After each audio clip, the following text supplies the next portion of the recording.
And good Thursday morning, everyone. It's been a long week. It's been a fun week. Of course, we just got back from South Dakota at Black Hills Con, which amazing people there, plus amazing weather. Mm-hmm. Definitely different than the Houston weather. Yes, yes, yes. But we did go see Mount Rushmore, which you'll see on our TikTok. And then, of course, we have Bacon this weekend, Mm-hmm. so that will be fun.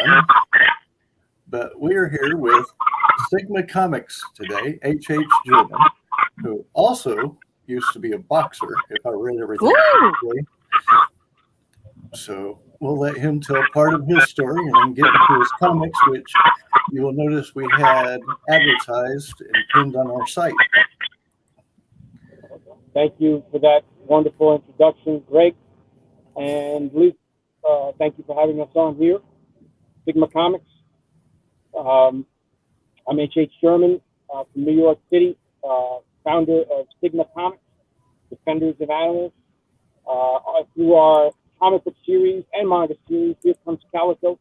Calico gets intel on people who abuse and kill animals. He goes after them with extreme, and I mean extreme justice. If you love animals and you hate animal abusers, you are going to love Here Comes Calico by Sigma Comics. Calico makes the Punisher look like Gandhi, rated M for mature. Well, I do not like animal abusers, so I'll definitely look forward to reading this one.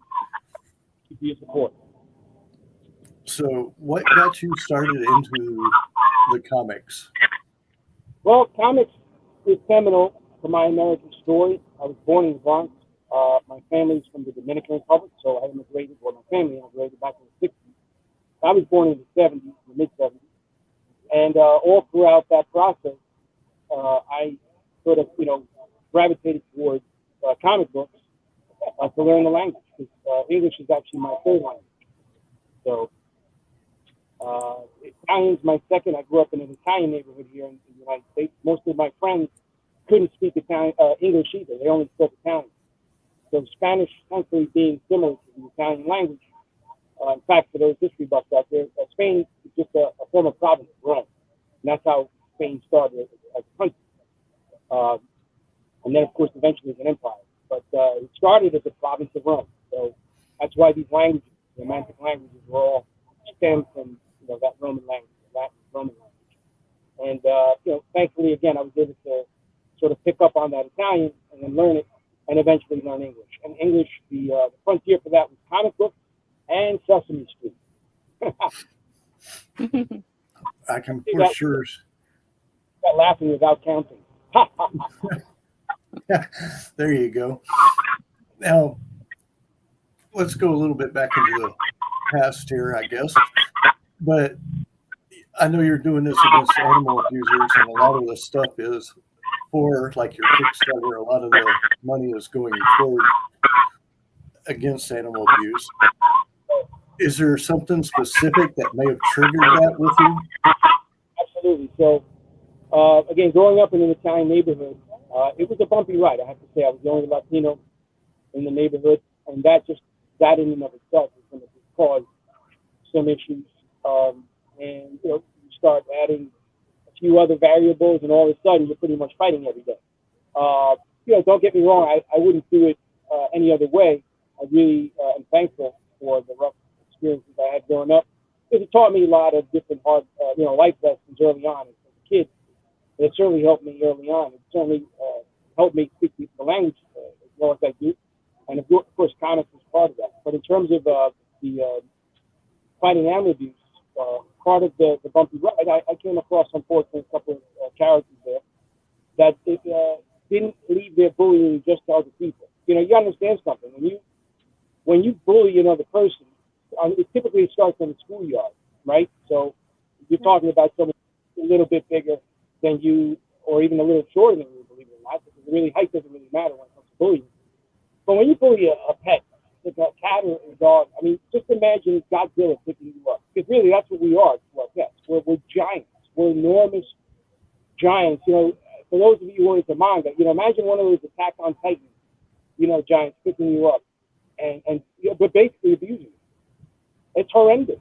So imagine what's going on in the tiny little gentle brain of these little creatures when you're doing this to them. There's nothing worse than a person who abuses animals.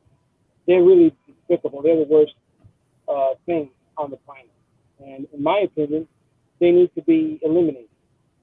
They're just the worst of the worst. Worse than bullying someone, bullying an animal. So that's why we have an incredibly intense character, like the Calico.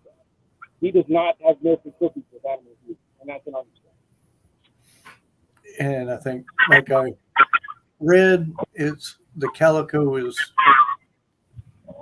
along the lines of the Punisher type. Right. Well, it's a great question, right? So the Punisher is certainly an inspiration, absolutely and unequivocally. You have a character like Paul Kersey's character from the Death Wish series back in the late 70s, early 80s, played by Charles Bronson. You have Castle. You have a character in manga by the name of Duke Togo, Golgo 13, a very precise assassin, a very professional assassin. In fact, one of his mangas was called The Professional, or I think the first anime he had was called The Professional. These are extremely dangerous men. You know, among us live very dangerous people, and Calico is one of those people. You know, we fight every day. Unfortunately, there's a lot of dangers, and the Calico is one of those dangers. For sure. And going back to a little bit of the past subject, bullying, that is one thing that really needs to be taken care of nowadays. Yes. It's just way too much of it. Right. You see it in schools. You see it anywhere more than one person is going to gather. There's always, you know, sapiens, Homo sapiens is a very destructive creature. You know, when we talk about people don't realize that there's a lot of, in history, there's been countless humans. You know, Homo sapiens is just the latest incarnation of humanity. Mm-hmm. And when we talk about evolution, and who knows if we're devolving, because unfortunately, the type of things that sapiens have done on this planet, including damaging the environment, abusing animals, and just an overall condescending and disrespectful usage of this planet, it's astounding. If you look at ancient cultures, they were very respectful of everything that was given to them in nature. In fact, to the point where they were deifying these things like trees, the ocean, the moon, the stars, etc., etc. And what do we turn around and at our first chance of civilization with technology, we start disrespecting them. You know, the best thing that ever happened to this planet in the past 5 years, I'm going to say, and I'm going to anger quite a few people in the audience right now, and even myself, I anger myself when I say this, because I lost people during COVID. It was COVID-19. It wiped out a lot of people, but look at what it did to the planet. If you look at every single report that came out in terms of the health and fitness of our planet, I mean, all you have to do is look at the reports out of India, all those rivers that were actually crystal clear for in the first time in like over a century. And look at Venice, the water's there. It's like it only took a few days for humanity to stop, going out and damaging the planet, for the Earth to finally take a deep breath and inhale into its lungs and see all of the wonderful, beautiful things that were happening. Fish, a lot more fish started coming out, more animals, enjoying the flora and fauna of the planet. Why can't we live that way? There's no reason why humanity, sapiens can't go out and live just like that and stop destroying the planet. And so that's what we firmly believe in as a company, Sigma Comics. We believe in respecting the planet, respecting people and animals, and that's why we have our series, Here Comes Calico. Oh, for sure. And it's like you said, it's like the civilization. It's like Yeah. when you talk about the moon and the planets and stuff like that, it's almost like we want to go and conquest it. Right. Absolutely. There's so many beautiful cultures on the planet.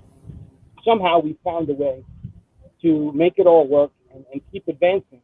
Unfortunately, we're doing it. Some of us are doing it by abusing the planet. And there are ways that we can continue advancing by leveraging the intelligence that we have. I mean, we have some of the most incredible engineers and scientists that are coming up with revolutionary, healthy, ecological ways to become faster, to get to different places in a more efficient way without polluting the planet.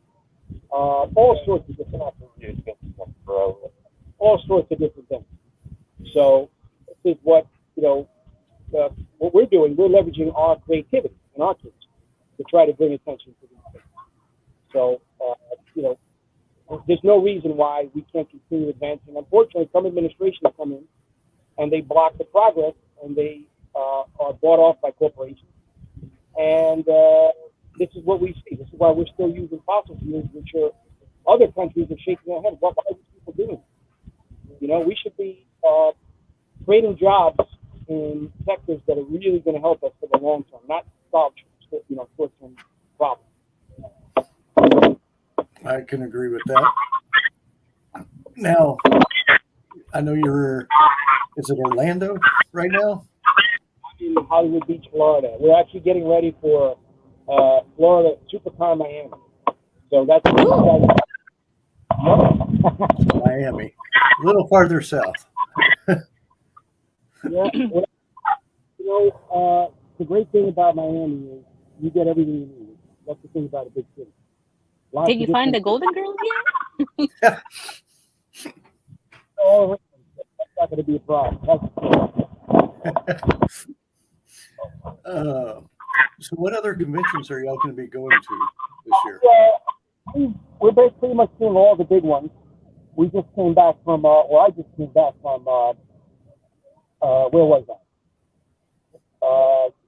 This would have been Garden State Comic Fest. Before that, I was at Heroes Con in North Carolina.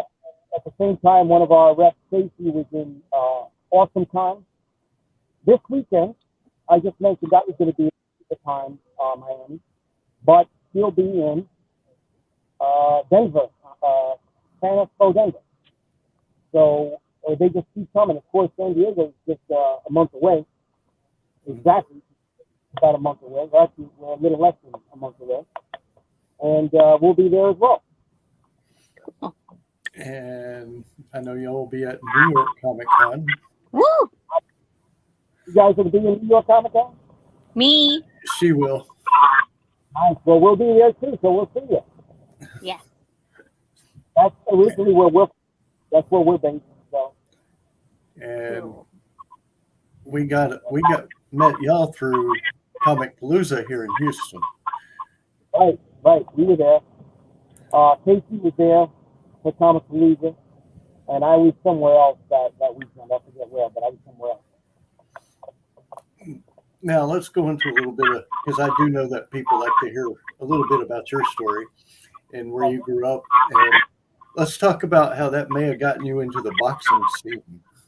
Right. So as I mentioned, in the Italian neighborhood in Bronx, I fought quite a bit, and eventually I learned how to do it really, really well. And that's with anything. The more you do it, if you grow up in the kitchen, you'll grow up cook. So I grew up in a pugilistic kitchen, and I learned how to serve up some pretty devastating dishes to the opponent.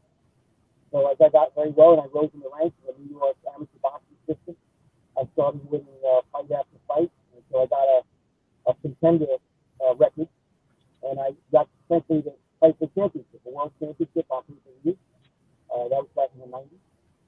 And I leveraged that background to go to art school. I was in art school actually while I was training and fighting.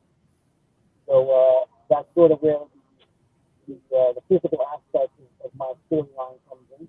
But then it fuses right into the creative piece. I've always been a fan of comics. When I went to the School of Visual Arts, I graduated with a 4 arts, back to fine arts degree. But I started working at the ad agency down in Mount Miami. And when it was time to come up with this concept for the Calico, I called in the folks back at the alma mater, and of course SPA, the School of Visual Arts, was one of the best cartooning departments. In fact, many of the top rated comic book artists come from the School of Visual Arts. And when I looked at the faculty, lo and behold, Klaus Janson was on the faculty. Klaus Janson, of course, many of your audience members are aware, a legendary comic book creator, teamed up with Frank Miller back in the 80s to bring us the Daredevil, the seminal Daredevil series Born Again, and a few other memorable ones. And of course, Dark Knight Returns, Batman, back in the late 80s, a very seminal project. So, with someone like that guiding me right from the beginning, that's really a pretty incredible thing. And let's not forget, Klaus Janson is also one of the seminal Punisher creators as well. He was there from the beginning, working on that series when the Punisher was basically brought off the shelf back in the late 80s. Because remember, the character was created back in the mid-70s on Amazing Spider-Man. He was one of the sort of villain of the month club from the Amazing Spider-Man title. And when Mike Baron, when Mike Baron got his hands on that thing, wow, he was sort of like a firecracker. He lit that thing, that Punisher concept. And I really credit him. People like Mike Baron, Chuck Dixon, and some others. So really, in my opinion, Mike Baron, I credit him mainly for really crafting Frank Castle, the Punisher as we know him, as the character that, let's not forget, Frank Castle, the Punisher, was walking around in white thigh-high boots back in the 70s, right, with his accent. And it was Baron that really focused on the armaments, the weaponry, the tactics. He took that title less from a superhero, supervillain title to more of a detective, street beat title. And what a great job he did. And that's really the Punisher that we know. The suit went all black with the skull on the chest. And if you look, unfortunately, this is a little bit of a separate topic now, but if you look at the character now, he'll be a stiletto and a feather boa by the end of the year, the way they're writing him now. So. Oh, for sure. Now, with all that being said, I want to go back with the comic book industry here. Do you feel that it's easier with the Kickstarters for new comic book artists to get out there, or comic book producers? Publishers would be a better word. Incredible. You can come up with an idea, as we did, and leverage social media, leverage email marketing systems, reaching out to your customers, your prospects on a regular basis, doing the convention tours, as we did, to attain those email lists, doing the crowdfunding. You have a lot of options now. Back when it first started, it was just Kickstarter. Now you have Indiegogo, you have Fund My Comics, you have Zeep, I think, is another one now. There's quite a few that are popping up that are serving that need. You also have comic creators, or new comic creators, I should say, that have a platform. They already have a platform on social media, such as Eric July. He's the creator of the ISON series, I believe it's called, and he's the YouTube channel called Young Ripper. He's created a whole comic book universe because he's satisfied with the state of comics. And he's doing incredibly well. I think the first one raised $3.8 million. That's incredible. There's certainly no creator these days that's doing that on their own. Yeah, I know y'all's ends in what, a day now, like 24 hours. You're close to the 24-hour mark. Ours is creeping up on the day. I think tomorrow's the last day. We made our goal a couple of days ago, and we thank all of those people who love animals and like to really support something that goes in and fights against animal abuse. Well, I just posted it in the YouTube and the Facebook channel. So if anybody wants sing. a last minute look at it to maybe get part of the Kickstarter, please do. They did just reach their goal, I think, the other day. Hopefully we helped with that. We appreciate that. And listen, just for some detail, some people need detail. When we say that the money goes to fighting animals, let me be very clear, everything goes to fighting animals. We don't take a salary. I certainly don't. And we don't have any immediate plans to do that, despite the fact that we are a for-profit company. Our concept was to deploy in stages. And the first stage, absolutely and unequivocally, was all of us putting our money right where our mouth was, which would be to address the topic with a really awesome, cool comic book series that everybody should really love, with a character that doesn't pull punches. You know, we don't sugarcoat the topic. And in terms of details, we work strictly with vetted charities who dedicate 85% of their money coming into the program, right? So anytime you work with a charity, you give money to a charity, they have what's called the program to operations ratio. We do not work with any charity, any organization, whose program to operations ratio is under 85%. And who falls under that? Unfortunately, organizations like the ASPCA, like the we don't touch that. That's junk food in our state. We only go for those, again, who have a very, very high program to operations ratio, in our case, over 85%.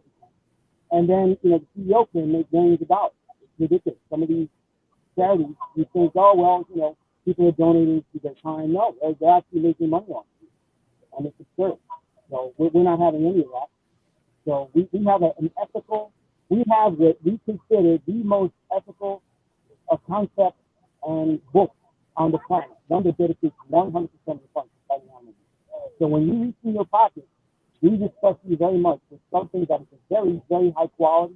You look at our book and it's top notch. We have the best. We work extremely hard on it, and we know how hard you work for your money. So we're going to give you a top quality product for each penny that you give us. And guess what? We're not going to take it. We're going to turn around and give it right to the programs that we support. And that's what we're all about. Now, is there a website or anything where they can check y'all Absolutely. You go, right now, I would say all of you, run to Kickstarter. Go to Kickstarter.com. That's where we need your support the most right now, because we are crowdfunding. So we only have 1 day left on that, guys. Tomorrow, Friday is the last day. So get there, Kickstarter.com, right, and here comes Calico. And you're going to see the Volume 2 manga. But don't sweat it. You're going to click on Back This Project, and you're going to see a bunch of things that you can support, whether it's posters, stickers, comic books, manga. You can get all of our back issues and back volumes of manga. From comics, manga, whatever you need, it's all there.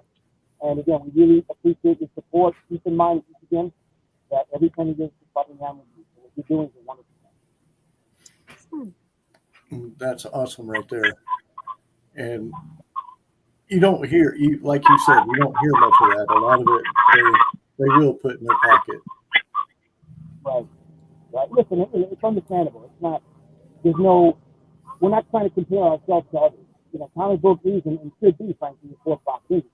This is what drives everything here. We live in a capitalist society. And listen, go for it. Why should you not try to make as much as you can for yourself so that you can continue doing what you love? And, that's what you should do. It's an industry, and hopefully it's an industry that continues getting stronger, because, comics should be a lot further along. We can get into a long discussion, but let's just say Marvel and DC could have been a little more proactive instead of sticking the money into those movies, really supporting the creators, because really that's where it all comes from.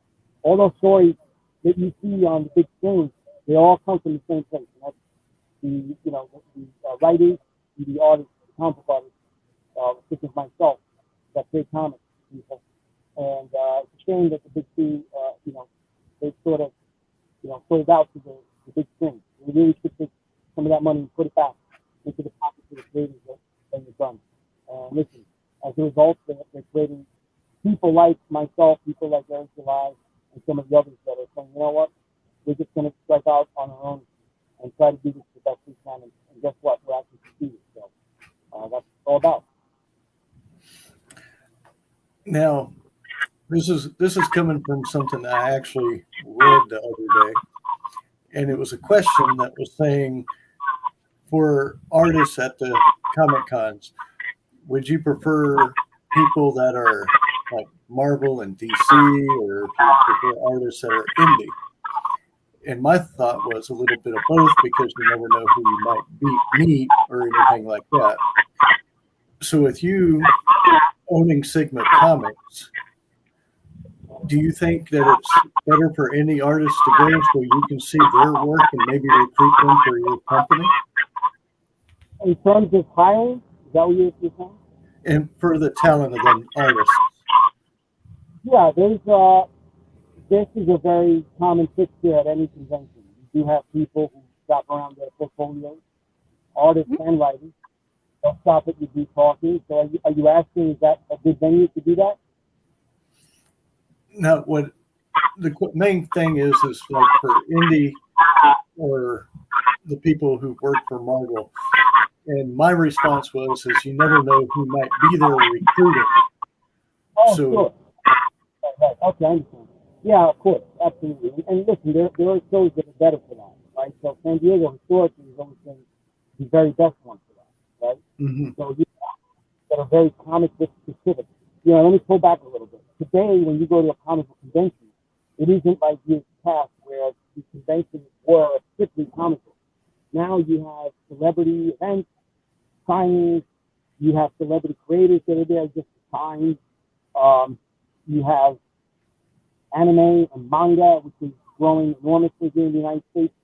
You have people in cosplay who use these events as sort of, nice sort of, these dog and pony shows, like a parade to go around and have people look at it. There's nothing wrong with it, but it certainly is very different than a focused comic book show. Like a show like Heroes Con in North Carolina, that is a very specific comic book show. There are tons of comic book creators there with their books, and they're there for one reason and that one reason alone. It's to sell comic books. Whether they're indie, working for the big two, get their books out, that's a very good show for creators to go to. And frankly, I think every comic book creator that's looking to move forward in the business, that's one that they really. Our Heroes Con, definitely, I put that one up there. I would say if they want to avoid the glitz and glam of San Diego, they can certainly do that because of all these other shows. Trying to think of other shows, Baltimore Comic Con, that's another good.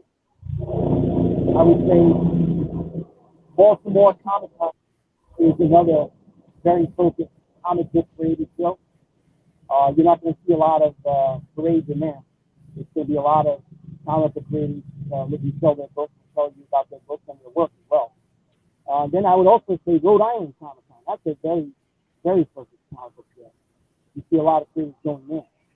So if I were to pick sort of a top three, that would be it. I would start with the Heroes Con and go from there into the Baltimore and Rhode Island Comic Con. Those are 100% comic book shows. You're really not going to see a lot of cosplay and video games and all sorts of things, and movies.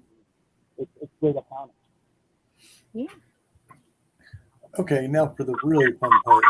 What's been your favorite show, and is there anything that sticks out for you for the conventions that you go to? Oh, okay, right. My favorite show. Oh, wow. That's a good question. Well, I have a couple favorite shows. So I'm going to say, believe it or not, there's a show in Indianapolis, Indiana Comic Con. I really like that one.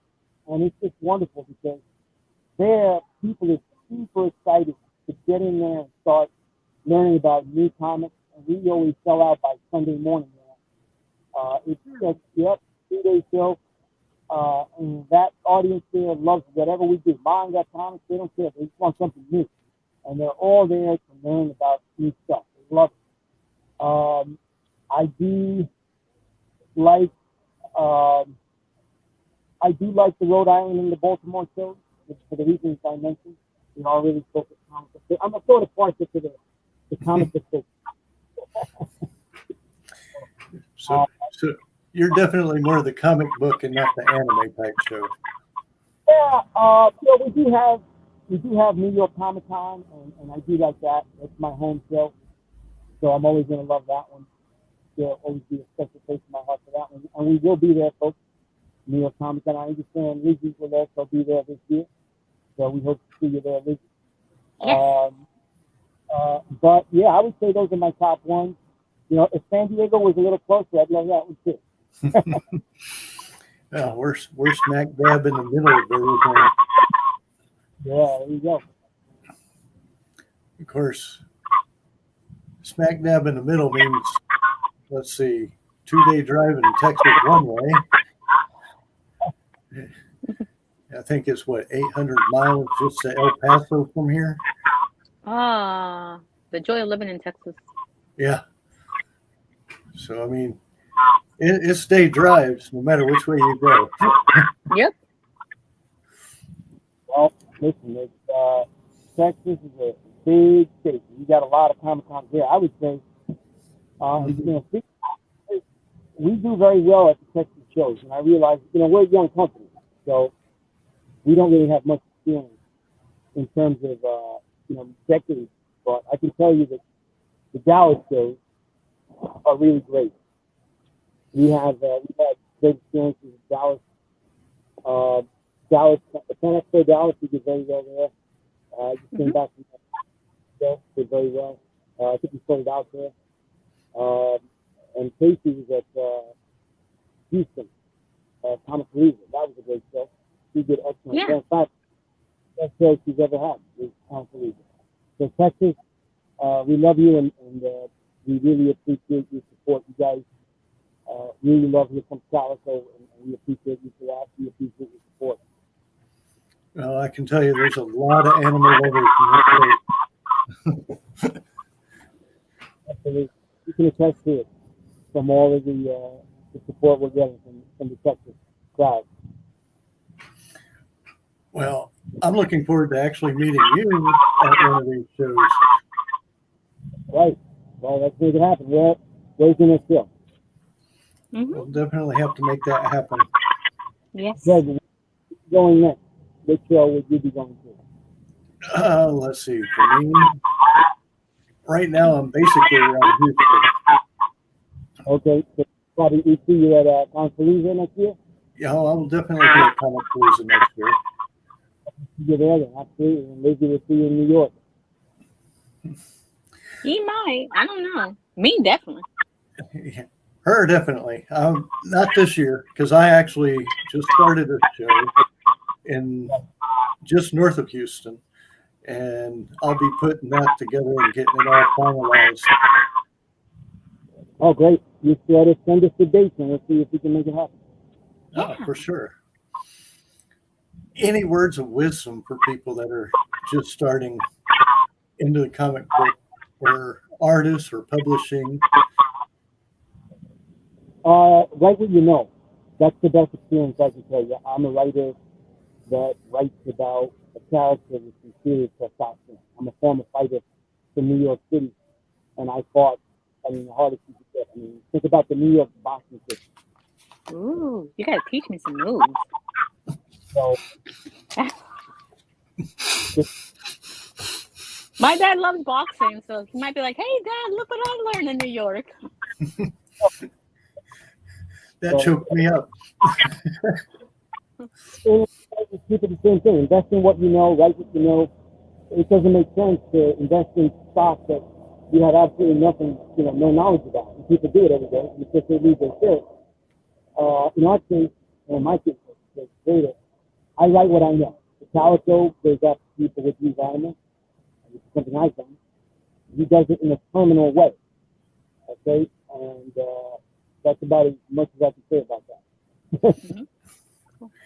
And people, don't quit. If you start on something, don't quit. I know things can get frustrating. Definitely being a writer, I know a lot about that, but never quit. Just Yeah. keep going. Yeah, quit is something that is just only in your mind. You know, the world is open. The key is yours. You know, you unlocked the door when you were born.